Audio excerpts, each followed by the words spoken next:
Airport दिखाई दे जाए तो एयरपोर्ट बिक जाएगा, हवाई जहाज दिखाई देगा तो हवाई जहाज बेच दिए, पोर्ट बेच दिए, रेलवे स्टेशन की जमीनें बेच दी, ट्रेनें बिकने जा रही हैं। ये भारतीय जनता पार्टी कपट धोखे छल के दलदल में खिला रहे हैं झूठ का फूल। इतना भ्रष्टाचार है। मंत्री पे आरोप लगा रहे हैं, अधिकारी पे आरोप लगा रहे हैं। पहली बार ऐसा हुआ होगा कि एक अधिकारी दूसरे अधिकारी पर आरोप लगा रहा हो कि यह भ्रष्टाचार हो रहा है, बेईमानी हो रही है। एक मंत्री दूसरे मंत्री पर आरोप लगा रहा हो, उप मुख्यमंत्री मुख्यमंत्री पर आरोप लगा रहा हो। ये कहां हो रहा था? ये झूठ के फूल का समय खत्म हो गया है। और साइकिल से तो इसलिए आपत्ति है, इसलिए परेशानी है कि न साइकिल पे डीजल चलता न पेट्रोल चलता। तो जो डीजल पेट्रोल समाजवादी लोग साइकिल चलाएंगे तो नहीं लेंगे, तो मुनाफा किसको मिलेगा? जब अंतर्राष्ट्रीय बाजार में क्रूड ऑयल कम था तब भी जनता से वसूल रहे थे पैसा, तब भी मुनाफा वसूला जा रहा था और आज भी वसूला जा रहा है। डीजल पेट्रोल की महंगाई देखने, और जिस समय डीजल पेट्रोल की महंगाई होती है, हर जरूरत की चीज महंगी हो जाती है। सुबह से लेकर के शाम तक जो खाना खरीदते हैं, सब्जी खरीदते हैं, वो सब महंगा है।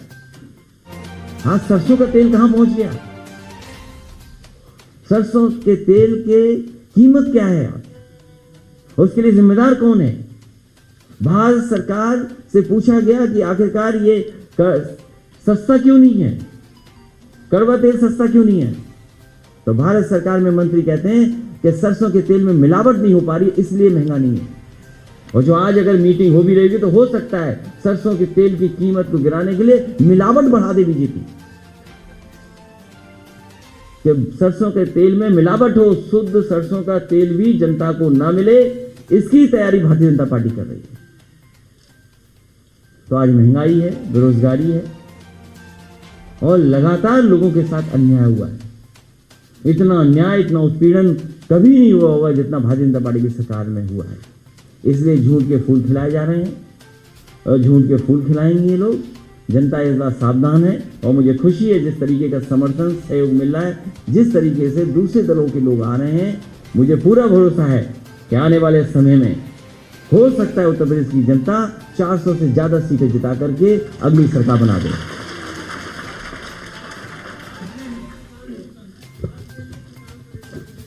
खाद को लेकर के ललितपुर में दुखद घटना हुई कि जहां किसान लाइन में लगा रहा, उसकी जान चली गई। इस सरकार ने खाद खरीदने की कोई तैयारी नहीं की। जहां उत्तर प्रदेश सरकार, जो डबल इंजन की सरकार दिल्ली वाली सहयोग कर रही है, आखिरकार क्या वजह है? क्या किसान को डीएपी, किसान को खाद जब उसको जरूरत है तब नहीं मिल पा रहा है? और सरकार आखिरकार क्या कर रही है?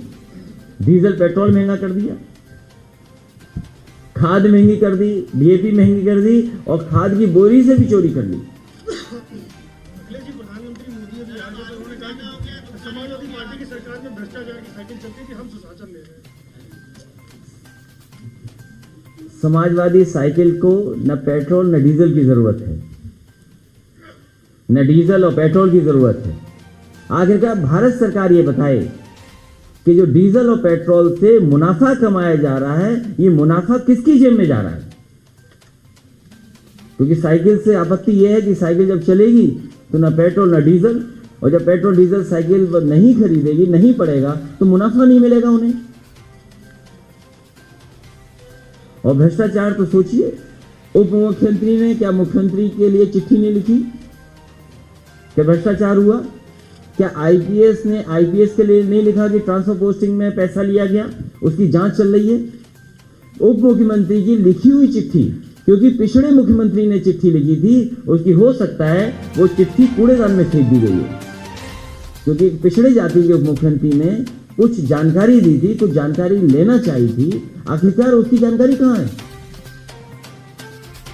तो सोचो, उप मुख्यमंत्री ने मुख्यमंत्री पर आरोप लगाए हैं, वो चिट्ठी कहां है? आपको सार्वजनिक करनी चाहिए चिट्ठी। अगर ये सवाल आप पूछ रहे हो तो जिम्मेदारी आपकी भी बनती है कि वो मुख्यमंत्री की चिट्ठी मुख्यमंत्री के लिए लिखी गई, वो दिखाए कहां है। और वो आईपीएस के ट्रांसफर को लेकर के जो भ्रष्टाचार हुआ था, उसकी जो जांच चल रही थी, उसकी रिपोर्ट कहां है?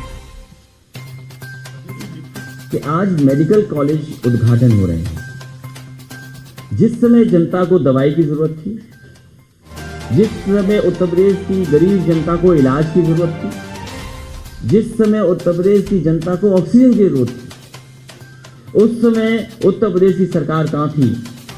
उत्तर प्रदेश के गरीबों को, उत्तर प्रदेश की जनता को भारतीय जनता पार्टी ने अनाथ छोड़ दिया।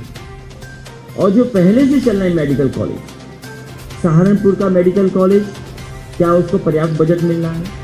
बदायूं मेडिकल कॉलेज, क्या उसको पर्याप्त बजट मिल रहा है? यही केजीएमयू जो प्रेस्टीजियस इंस्टीट्यूशन है, क्या उसको पर्याप्त बजट मिल रहा है? मेडिकल कॉलेज का उद्घाटन दिखा रहे हैं आप, तो ये भी दिखाइए कि एक शिलान्यास प्रधानमंत्री जी ने किया था मेडिकल यूनिवर्सिटी, जो आज भी डॉक्टर राम मनोहर लोहिया के 9th फ्लोर पे चल रही है, और उसी डॉक्टर राम मनोहर लोहिया जिसमें 9th फ्लोर पे यूनिवर्सिटी चल रही है, उसका भी बजट खा लिया इन्होंने। ये झूठ के फूल हैं। चुनाव करीब आ गया है, जनता इन्हें हटाने जा रही है, इसलिए जगह जगह जाकर के मेडिकल कॉलेजों का उद्घाटन हुआ। पूरा हेल्थ इंफ्रास्ट्रक्चर कोलैप्स हो गया, जिस तरीके से शिक्षा का पूरी व्यवस्था कोलैप्स हो गई। क्या पढ़ाई हो रही है उत्तर प्रदेश में, बताइए हमें, क्या पढ़ाई हो पा रही है? अब मुख्यमंत्री जी कह रहे हैं हम टैबलेट देंगे। 4.5 साल कौन सी टैबलेट देते रहे आप? कौन सा कैप्सूल दिया आपने? जो टैबलेट दे दोगे आप? देखिए, अधिकारियों को सबसे पहले पता लग जाता है सरकार किसकी बनने जा रही है। और हम तो बीजेपी से कहेंगे जो वो जो नया सॉफ्टवेयर डाला, तो हमारे मोबाइल में भी डाल के देख लो कि कितने अधिकारी अब संपर्क में आ गए हैं। झूठ के फूल यही कह सकते हैं, झूठ के फूल यही कह सकते हैं कि पूर्वांचल का हम लोगों ने अनदेखी की। बलिया को बिहार से जोड़ने वाला सबसे बड़ा पुल समाजवादी सरकार ने दिया। वहां पर पूर्व प्रधानमंत्री चंद्रशेखर जी, उनके नाम की यूनिवर्सिटी थी, उसका बजट भारतीय जनता पार्टी ने रोक लिया। बलिया तक अभी तक एक्सप्रेसवे नहीं बन पाया। जो एक्सप्रेसवे, जिस एक्सप्रेसवे का अलाइनमेंट, जिस एक्सप्रेसवे को देने का काम समाजवादी सरकार ने हुआ, जिसका नाम था समाजवादी पूर्वांचल एक्सप्रेसवे, वो समाजवादी सरकार ने दिया है। उसका शिलान्यास विधानसभा के सामने हुआ, लैंड एक्विजिशन हुई और आम सहमति हुई सरकार जमीन लेने को लेकर के। इस सरकार ने कुछ नहीं किया। जो मीडियन होता है सड़क का, जो सड़क का मीडियन था, जो इंडियन रोड कांग्रेस के स्टैंडर्ड से 12 मीटर 14 मीटर, केवल सड़क को बुरा बनाने के लिए, सड़क की क्वालिटी गिराने के लिए स्टैंडर्ड्स को कट डाउन किया, जो पैरामीटर्स थे उनको नीचे गिराया, और ये दिखाने के लिए कॉस्ट कम हो जाए उस सड़क को बना रहे हैं, जिसकी राइडिंग क्वालिटी बहुत खराब थी।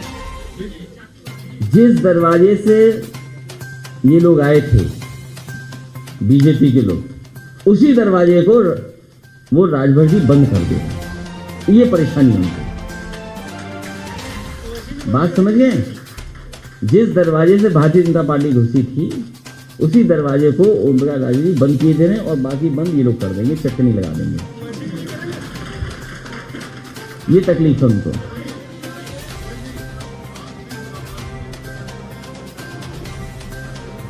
आपको क्या आपत्ति है? ये गलती हमारी है कि हम मास्क लगा करके और दूरी बना के रहें, न किसी को कोई पहचान पाए, न कोई किसी से मिले। ये कोई सवाल है आपका? बताओ। ये गलती अगली बार से मास्क लगा करके और दूरी रखेंगे। और अभी मैं इतना बुजुर्ग नहीं हुआ हूं कि मैं सुनाई ना दे मुझे कुछ, इसलिए उस बहस में मैं नहीं फंसना चाहता हूं।